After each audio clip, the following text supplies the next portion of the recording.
Hi, everyone. Welcome to Hyphen's first LinkedIn Live for 2024. And I'm Richard Lee. I'm the creative and digital director here at Hyphen, which is just a fancy way of saying that I run all of our web projects. So thanks, everyone, for joining us today. Our Hyphen Lives are meant to be open discussions where we engage with interesting people and we talk about all things marketing, digital, and web. And today, we're talking about website scoping and tackling a B2B web redesign. So there's lots of organizations out there, for-profit, not-for-profit, who are in this position where they're kind of considering what to do with their aging website. So our aim today is to provide some helpful information, tips to organizations looking to redesign their website with finding maybe the right partner to help support them. So today, I'm joined by our friends Stuart and Christopher, both at the Ontario Institute for Cancer Research here in Toronto. Welcome, guys. Thanks for joining us. I was wondering a little bit about what OICR is and what it does. Yeah, so I can talk a bit about OICR. So we're Ontario's Cancer Research Institute, basically. So we do research and we support research across the province of Ontario. So we support about 1,900 researchers. There's researchers in communities and cancer centers across the province. And a couple of things that we do that are a bit different than other organizations in the cancer research space is we are focused on what's called translational cancer research. And I know that's not a very common word outside of the research community, but it's basically about bringing research, the focus on bringing research to patients.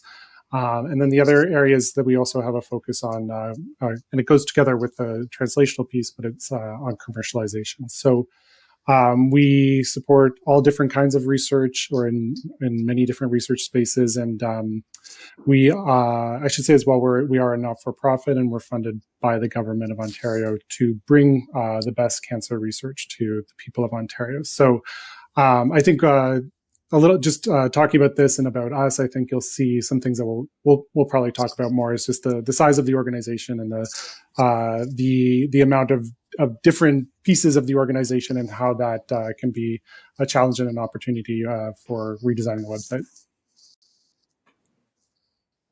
Awesome. Yeah, I think OICR has a lot of experience in sourcing projects throughout the years. So I think your insights on how you go about doing this will be very helpful to the people watching. So why don't we kick it off? So set of questions.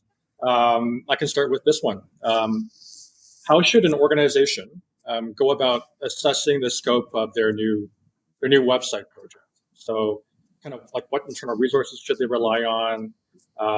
What might they consider that they might not be considering at this point in time? How do they go about thinking about sort of setting parameters around figuring this out? I mean, there's lots of different ways to start. I mean, you can start with a timeline perspective. So you could really work out how many weeks or how many months do you actually need, or when do you need a new website to be launched by? I know that when we were doing it, we tied it to an announcement of a strategic plan. So we had a number of months and we were able to work back and determine kind of how much time we had. And then we began to do consultations with key stakeholders. We began to look at the website page by page and work out what kind of content was on there and what we wanted to keep and what we wanted to show. We did a bunch of work defining a bunch of personas for the site, defining key audiences. There's a lot of places to begin. Probably defining key audiences and personas, which is like a sample user for your website. Actually, it's probably where I would always begin a project like this. It sounds like, yeah, go ahead, Christopher.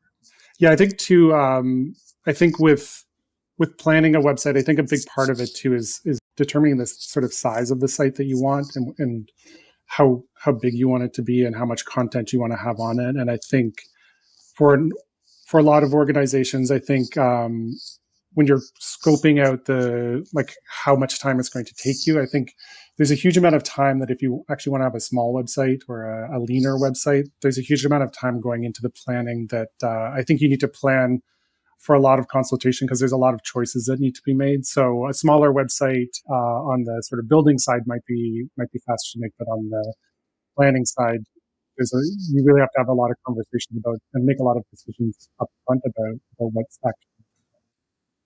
And also, I think, Stuart, you mentioned consulting internal stakeholders.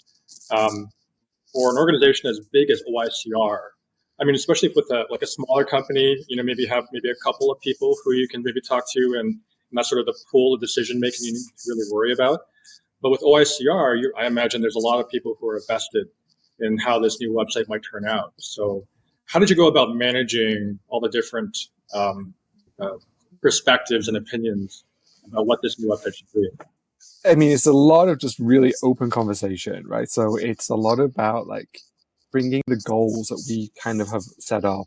So when Christopher was talking about making a leaner website, he was really talking about getting rid of pages and people were not updating. Like we weren't getting updates for the depth of content that was on the old site. Mm-hmm. So going leaner was actually a challenge. So actually going to people and saying, like, we want to make this website, we want to make it leaner, we want to make this content more focused. There's just a lot of like discussion, and people are somewhat unwilling to let go of content if they've had it in the past. So the more you've had in the past to really like make someone streamline and focus in, there's just a lot of conversation, a lot of talking about goals, a lot of talking about like how the old website isn't serving them, how like a more lean, how a different new website could help their goals. And yeah, I never really considered the idea of selling somebody on having less was actually kind of a big challenge actually on this website. No kidding. Yeah, I can imagine how. I never even thought about that. Like a leaner website, a smaller website would be more challenging than expanding an existing website, because it's really easy just to add everything in and use a website. Because that's what happens a lot often with websites when they reach the point of like, we need to redesign this, is because there's so much bloat.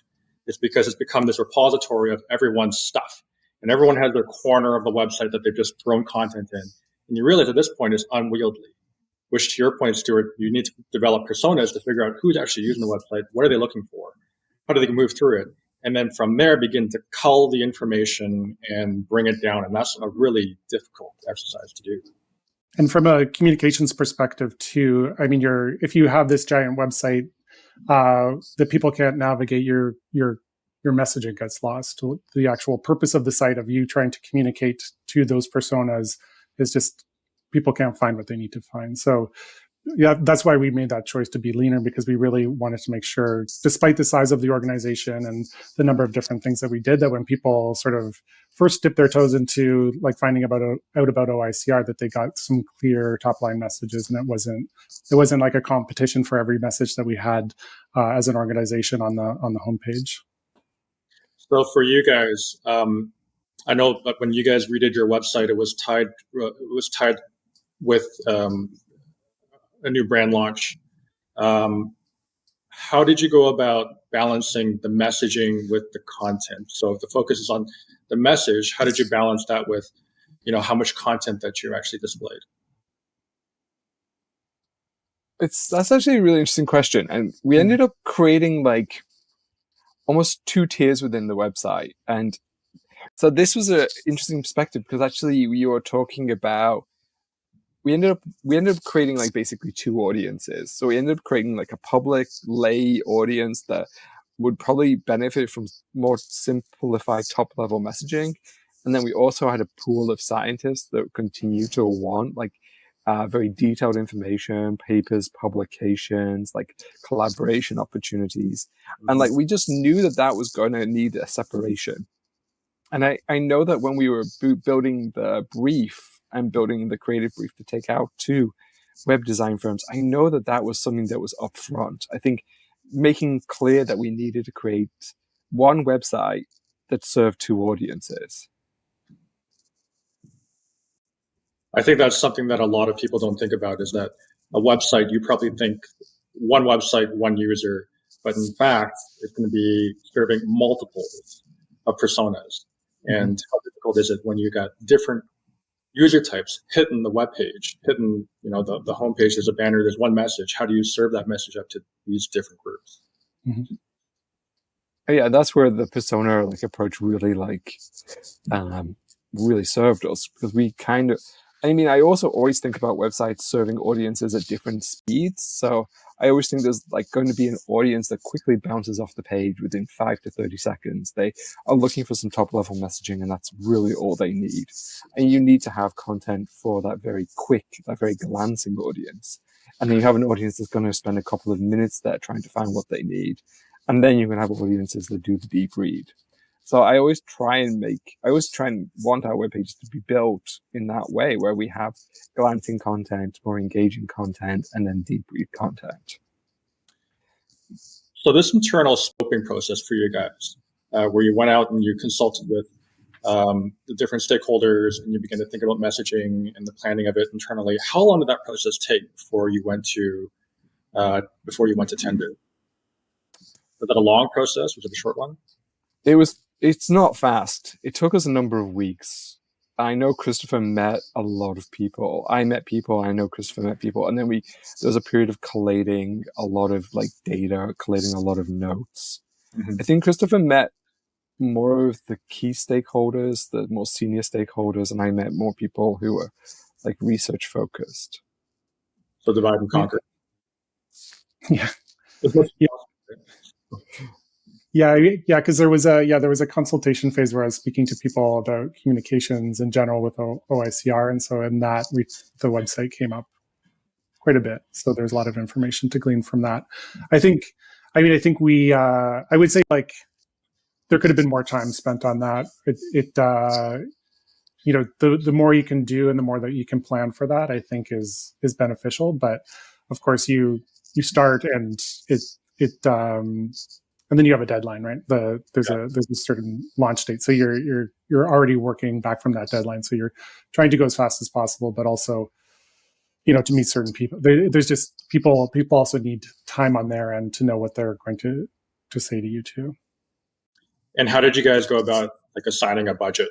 Like, where did that come from, and what would your recommendation be for creating a budget for a website? I think creating a budget for our website is very difficult because it's kind of I'm sure you see the other side of this, but it's kind of a guess at the beginning. It's kind of how much money do we have? Mm-hmm. How much money can we put towards this? I think too, in creating a budget, it's probably a good idea to like a home renovation or anything else, to expect there to be more, and not just because a vendor would just randomly charge more, but just because as you get into the project, it's like, oh, we need to do this extra piece or this. Once, like a house, once you have everything ripped out, it's the time to, reinstall that extra electrical or whatever, that sort of thing. So in our case, like I think it came up that we didn't have any sort of user testing built in at the end phase. And as we went through, there were requests even amongst the people who were following the process to add that in, and then we did add that in, and it was beneficial that we did that for sure. But that sort of piece, it's a good idea to keep a little bit of extra budget ready to do something like that to add on to the project.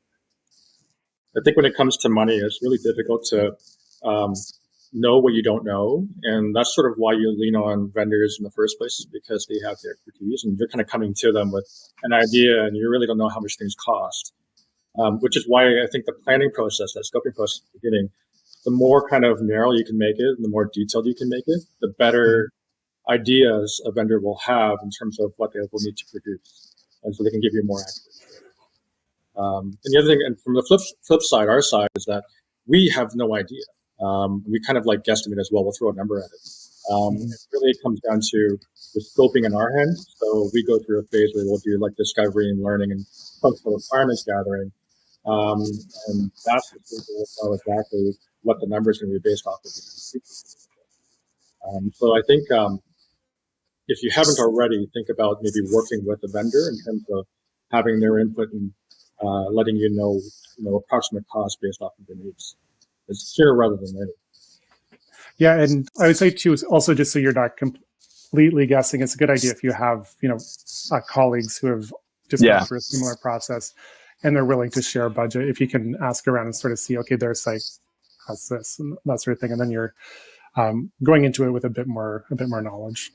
Yeah, I think actually we used an internal team had just done like one of our sister teams had done a website refresh, Right. and while wasn't as big as the one we were going to go through, it actually did give us like a kind of a minimum ballpark to start working up from. And we did work up from there. Like it was needed. So knowing their number, like if you can find somebody who's willing to share their number, that can actually be a really good way of starting. Or even if they can share the ballpark, like X thousand or X 10,000, often can be like a really helpful like first step. Yeah, someplace to start. Yeah. When you got to the bidding stage, how many partners would you recommend bidding? So I think we invited about 8 people to tender. Mm-hmm. And I think we actually got five RFPs in, of which 4 were like good quality and kind of like had a suitable team behind them. And 4 plus 1 actually did feel like the right amount of RFPs to review. Mm-hmm. We have an internal process where we review amongst ourselves. Like there's a group of people who are attached to the project who review and score the RFPs. And we also have the procurement team. They also score part of the RFP independently of us so that we can't influence it by like price. They keep all of that information hidden from us. Oh, interesting. So you do that outside of your input? Yeah, there's 2 scores that go to make the total score. Right. So we score based on quality, suitability. Right. Is there examples of work in the space? Does the team look capable of delivering the project based on the RFP delivered? And then they add that pricing score in, and then that helps differentiate the scores overall. How did you go about finding these vendors? Because in Toronto, yeah, there's a gazillion. They could throw a rock and hit 5 of them right now. So what was your process in terms of like finding suitable partners? Do you want to take this one?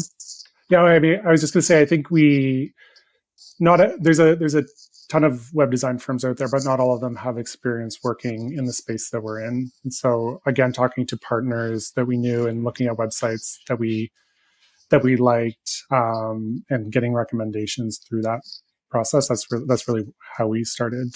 That's how we started. And then Stuart, you can add to that. Yeah, I was going to say it was basically just talking to people who'd had sites done in the last 6 months, last year. And like, I have a number of personal contacts who've gone through the same process. So it was just reaching out to these people and building a list of people who seemed capable of like delivering this kind of project. But again, like as much as we sent out the RFP request, I think we sent to about 8 to 10 people. We had a lot of people just like kind of pass on it because I think the timeline wasn't suitable or it wasn't something they were interested in. What do you think the overall timeline was from when you said, oh, we need to redesign our website all the way through to signing a partner? How long did that take, do you think? I know the procurement process at least took us about 4 to 6 weeks. Just getting the RFPs in took probably that long. I think maybe the entire project. I imagine the entire project was probably 9 to 12 months from beginning the idea to shipping the site, possibly even a little bit more than that.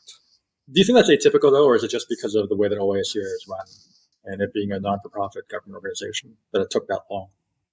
I think if you're a smaller institution and you have a little bit more leanness and a little bit more focus, I think you could condense that first part. Mm-hmm. But for us, it made sense to spend the time. Yeah. Yeah, I think the more time you can spend up front, the more accurate your quote will be, the better responses you'll get from the vendors that you're talking to, I think. So that makes sense. Were there any lags in the process or any sort of inefficiencies that you would have maybe come across that you maybe want to change? I think the way things are structured here procurement wise, I think it's a very carefully considered process that has fairness like kind of built into its like core. And I think there's a great deal of respect for the money that we have, and they really, really do take care to make sure that we're choosing the right vendor, we're getting a good price. So for us, I don't think there were inefficiencies. I think it moved relatively quickly. It moved relatively carefully. Again, for a different shaped institution, I can definitely see like picking from three or like really I can see how I would focus it in a different scenario. But for OICR, I think this really was the best way. How long did it take for you to do all your consultation again with all your internal stakeholders? Was that a long period of time or was that a short one?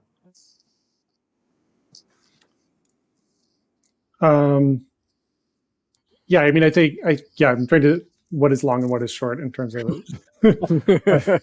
But yeah, I mean, I think it could have been longer, but I think we knew what we had to do, and, knowing the procurement processes and getting started, and that there was a deadline, that we were able to do it efficiently. And you can do some processes parallel too, right? Like you can be speaking to people about what they think about the website and getting feedback as the process goes along too. So I know I wasn't unhappy with how much time we took. I know, like, I'm always eager to do things faster, but by the end of the process, I did feel like we had a really clear brief that I think was as good as we could have made it. And even putting another month into that process, I don't think it would have made it too much better. So I was really happy with the final result. And I think we spent maybe 4 weeks plus doing consultations.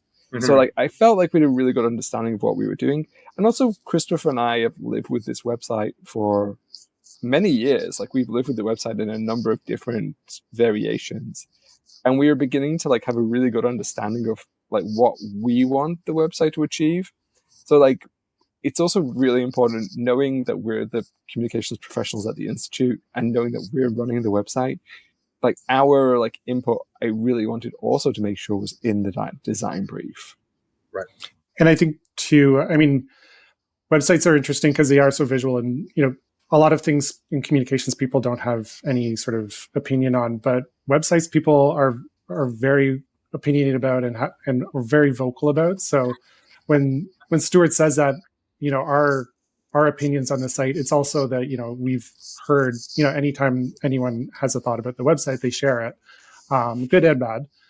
So there was a lot of things that we knew that weren't working, things that we knew that were working. So we were able to distill that anyway, even before going to the consultation process, because people do communicate about their feelings on websites.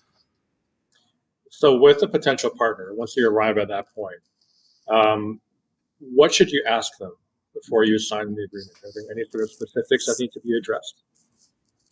One of the things that I found kind of important about the partners, about the vendors that we were looking at, having experience with our particular field actually feels really important to me. So I would always encourage you to find a vendor that has done work in your field. So if you specialize in financial services, like have a vendor that's done financial services work. If you're doing healthcare, make sure they've done healthcare work. Because there's a lot of specific communication, specific language that for us is day to day. And having a partner that's able to pick that up relatively quickly or has some familiarity with it actually was really important in the process. So would you say that references also would be really important as well after you've gotten to that point? Yeah, I have definitely used references for vendors. Like I did references for this project. I usually do references for every project. And just knowing that the people have a body of work, that they have like a satisfied client base that's willing to like stand up for them, actually goes a long way in making me feel good about like bringing that vendor forward. I would say too, also just checking who's working on your project, because you might, like a firm isn't necessarily, like some firms are very large too. So you want to make sure that if there's things that the reason why you like invited the firm in the first place or were interested in working with them, you want to make sure that the people who did that stuff that you liked are actually working for the firm still, or they're assigned to that project too, because you could get a completely different team. So I think really asking those questions about who's working on your project is important as well. Right. You don't want to bait and switch. Yeah. And I Never. think actually that's part of our. I actually think that's part of our RFP. I think we actually demand to know the working team as part of the process. So getting that into the request so that comes in the RFP actually is something I would strongly recommend you consider.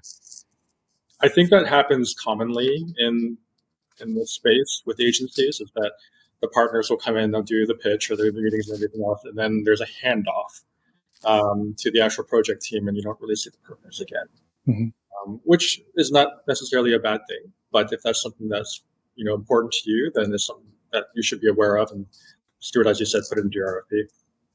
Yeah, I think that is important to us, like knowing that we're going to have an ongoing working relationship with somebody, because a website isn't a one and done project. It usually is a project where there is extension. And let's be honest, like we've all done websites in the past, and we know that first phase of getting a fully redesigned website with all new content up and running is a process. And wherever you can, if there's like a secondary phase, or you have money or project space for a secondary phase, moving the nice to haves into a secondary phase is actually like probably what I would recommend doing typically. So yeah, having that project team known and defined, particularly if you're going to have to do a second phase or a second extension, that's probably a good call. Nice.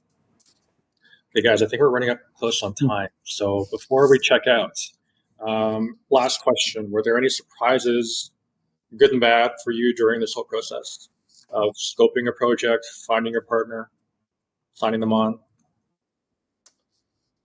My surprise is strange. I was really surprised that. So maybe I was kind of naive. I genuinely expected all 10 of our invitees, or 8 to 10 of our invitees. I genuinely expected an RFP from every single one of them. And the fact that we didn't get an RFP from everyone initially did look like it was going to be a blip in the process. But thankfully, we did get enough to like continue the process forward. So that was actually a surprise, that teams may not bid on your project. That's interesting. I never even thought about that. Yeah. It's something that we do. We always kind of evaluate whether or not we want to bid on a project, but I've never thought about it from the client's perspective, that, you throw out 10, you may not get, a good number of submissions back.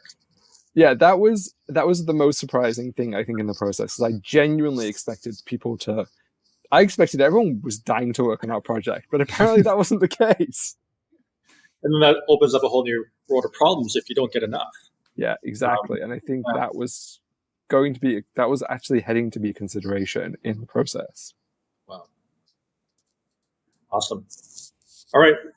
That's been super helpful. A lot of great tips, guys. The one that stands out for me, I mean, there's so many, but the one that really stands out to me in terms of how you would go about doing this is just investing all of that upfront energy into scoping this as much as possible. Like you said, it took you 9 months for you to get from initial kind of problem identification all the way through to signing a partner. So it does take a long time. And the more accurate you can make it, and the more kind of opinions you can survey, talking to stakeholders, et cetera, even talking to other people who know how web's supposed to work, to provide input into how you produce an RFP, gets you a better outcome at the end.